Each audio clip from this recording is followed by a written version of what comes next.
Hello दोस्तों, नमस्कार। स्वागत है आप सभी का एजुकेशन मंत्रा में। दोस्तों, इस वीडियो में हम बात करने वाले हैं विद्यार्थी जीवन से संबंधित महत्वपूर्ण अपडेट्स के बारे में, जो आज के समाचार पत्रों में दोस्तों छाई हुई हैं। दोस्तों, देखा जाए तो सीएम योगी आदित्यनाथ जी का एक बड़ा बयान निकल के आ रहा है कि 5 लाख रोजगार प्रत्यक्ष अप्रत्यक्ष तरीके से युवाओं को मिलेगा। और यूपी SSSC पेट के संबंध में सूचना आ रही है। 6800 आरक्षण सूची का शासनादेश तलब हुआ है।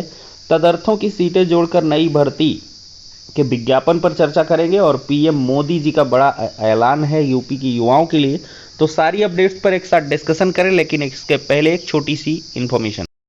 अगर दोस्तों आप लेखपाल भर्ती की प्रिपरेशन कर रहे हैं तो ऐसे में सरस्वती प्रकाशन प्राइवेट लिमिटेड की ये बुक्स आपके लिए काफी बेहतरीन है।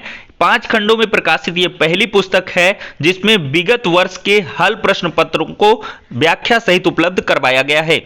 ये पुस्तक सामान्य हिंदी के है जिसमें 1100 से अधिक बहुविकल्पीय प्रश्न उपलब्ध करवाए गए हैं। ये पुस्तक ग्राम्य समाज और ग्राम्य विकास की है जिसमें आपको विशिष्ट पाठ्य सामग्री उपलब्ध करवाई गई है। ये पुस्तक ग्राम्य समाज और ग्राम्य विकास के बहुविकल्पीय प्रश्नों पर आधारित है जिसमें 900 से अधिक प्रश्नों का संकलन है। इतना ही नहीं, सरस्वती प्रकाशन की तरफ से 10 मॉडल पेपर की एक किफायती बुक भी आपको उपलब्ध करवाई गई है। दोस्तों, देखा जाए तो ये बुक्स काफी सस्ते प्राइसेस पर अवेलेबल हैं और इनका कंटेंट बेहतरीन है।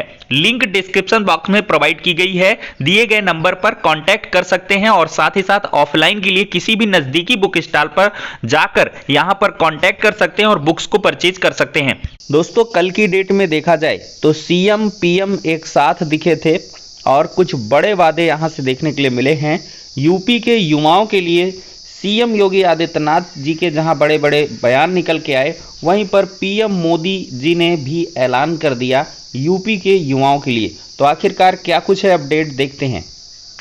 तो यहां पर दोस्तों देख सकते हैं 5 लाख प्रत्यक्ष और 20 लाख अप्रत्यक्ष रोजगार दिया जाएगा। चीफ मिनिस्टर योगी आदित्यनाथ, देखिए, मुख्यमंत्री योगी आदित्यनाथ ने शुक्रवार को तीसरी ग्राउंड ब्रेकिंग समारोह में उद्यमियों को संबोधित करते हुए कहा कि उनका निवेश यूपी में सुरक्षित रहेगा और सरकार उनको संरक्षण देगी। समारोह में देखा जाए तो 80,000 करोड़ की लागत से नई परियोजनाओं के प्रस्ताव मिले हैं। इनमें से 1400 से अधिक योजनाओं में डेटा, आईटी, कृषि, हथकरघा और एमएसएमई आदि परियोजनाओं में 5 लाख प्रत्यक्ष रोजगार मिलेंगे और 20 लाख अप्रत्यक्ष रोजगार मुहैया कराए जाएंगे। तो यहाँ पर मुख्यमंत्री ने कहा है कि 5 वर्ष में पीएम के मंत्र को ही यूपी सरकार ने अमल में लाया है और उसी के आधार पर जो बेरोजगारी दर है वो 2.9% ही रह गई है। यहाँ पर देखा जाए तो रिफॉर्म, परफॉर्म, ट्रांसफॉर्म के मंत्र पर चल कर ही 5 साल में यूपी देश की 6ठी नंबर की अर्थव्यवस्था से आगे बढ़कर दूसरी बड़ी अर्थव्यवस्था बन गया है। उन्होंने कहा कि UP ease of doing business में दूसरे नंबर पर है। हाल ही में लीड्स 2020-21 की रिपोर्ट में यूपी को 7 पायदान की उल्लेखनीय बढ़त मिली है। यूपी ने परंपरागत उद्योग को बढ़ाते हुए ओडीओपी जैसी योजना के जरिए प्रभावी ढंग से निर्यात को 88,000 करोड़ रुपए से बढ़ाकर 1.5 लाख करोड़ रुपए किया है। निवेश के लिए कई सुधार किए जा रहे हैं। तो यहाँ पर दोस्तों एक बड़ी अपडेट है कि आगे आने वाले समय में सरकारी नौकरियां तो कम मिलें, लेकिन जो प्रत्यक्ष रोजगार है वो लगभग 5 लाख युवाओं को इस निवेश के जरिए मिलने वाला है। पीएम मोदी ने भी ऐलान किया कि यूपी के युवाओं को नए अवसर मिलेंगे। यहाँ पर देखा जाए तो प्रधानमंत्री नरेंद्र मोदी ने औद्योगिक परियोजनाओं की आधारशिला रखते हुए कहा कि बढ़ती कनेक्टिविटी और बढ़ता इन्वेस्टमेंट यूपी के युवाओं के लिए अनेक अवसर ला रहा है। मोदी ने खुशी जाहिर करते हुए कहा कि यूपी में 80,000 करोड़ से अधिक के रिकॉर्ड निवेश रोजगार के हजारों नए अवसर बनाएगा। आज यूपी की जनता ने 37 साल बाद किसी सरकार को फिर से सत्ता में वापस लाकर अपनी सेवा की जिम्मेदारी सौंपी है। यूपी में भारत के 6ठे हिस्से की आबादी रहती है, यानी यूपी के एक व्यक्ति की बेहतरी भारत के हर 6ठे व्यक्ति की बेहतरी होगी। मेरा विश्वास है कि यूपी ही है जो 10 वर्ष में भारत की बहुत बड़ी ड्राइविंग फोर्स बनने वाला है। इसलिए यूपी ही भारत की ग्रोथ को गति देगा। प्रधानमंत्री ने केंद्र व राज्य सरकार के बेहतर काम व समन्वय की चर्चा करते हुए कहा कि कानून व्यवस्था की स्थिति सुधारने से व्यापारियों का भरोसा यहाँ पर लौटा है। बीते वर्षों में यहाँ की प्रशासनिक क्षमता और गवर्नेंस में भी सुधार आया है, इसलिए आज जनता का विश्वास योगी सरकार पर है। कभी मेरी काशी भी देखने आइए, बहुत बदल गई है। प्रधानमंत्री मोदी ने देश भर के निवेशकों से बदलती काशी देखने का अनुरोध किया है। प्रधानमंत्री ने कहा है कि मैं काशी का सांसद हूं, इसलिए इतना चाहूंगा कि कभी समय निकालकर मेरी काशी देखकर आइए। काशी बहुत बदल गई है। विश्व की ऐसी नगरी अपनी पुरातन सामर्थ्य के साथ नए रंग रूप में सज सकती है।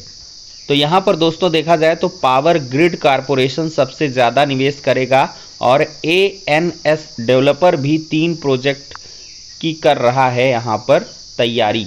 लखनऊ की 45 परियोजनाओं में 4,460 करोड़ रुपए का निवेश जो है वो यूपी में होने वाला है।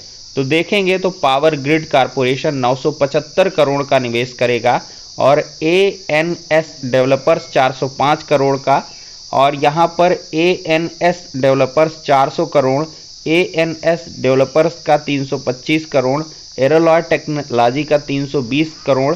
इस प्रकार के बहुत सारे जो प्रत्यक्ष निवेश हैं वो यूपी में देखने के लिए मिलने वाले हैं। तो इससे बहुत सारे रोजगार के अवसर भी पैदा होंगे।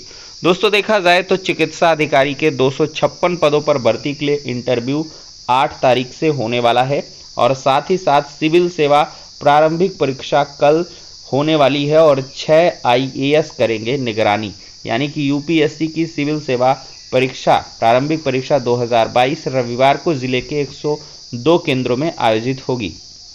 दोस्तों न्यूज़ 18 यूपी की तरफ से एक बड़ी खबर निकल के आ रही है यूपी SSSC पेट को लेकर।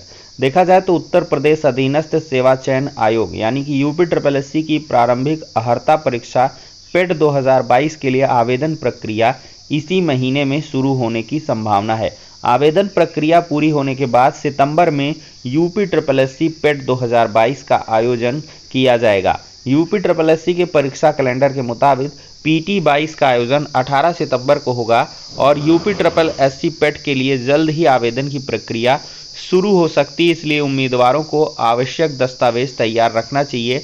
हालांकि यूपी SSSC ने PT 2022 का नोटिफिकेशन जारी नहीं किया है। उम्मीदवार ज़्यादा अपडेट के लिए यूपी SSSC की ऑफिशियल वेबसाइट को विजिट करते रहें। तो दोस्तों जून महीने में तो हर हाल में ये पेट का फॉर्म आ ही जाएगा, क्योंकि यहाँ पर जुलाई अगस्त के बाद सितंबर में यहाँ पर परीक्षा होने वाली है। तो इस बार पेट में बिल्कुल भी चूकिएगा मत, सब लोग आवेदन करिएगा। पता नहीं किस प्रकार की कैसी भर्तियाँ आगे आने वाले समय में पेट 22 के माध्यम से देखने के लिए मिलें। दोस्तों 69,000 शिक्षक भर्ती का विवाद थपने का नाम नहीं ले रहा है और अब 6800 पदों पर भर्ती का शासनादेश ही तलब कर लिया गया है।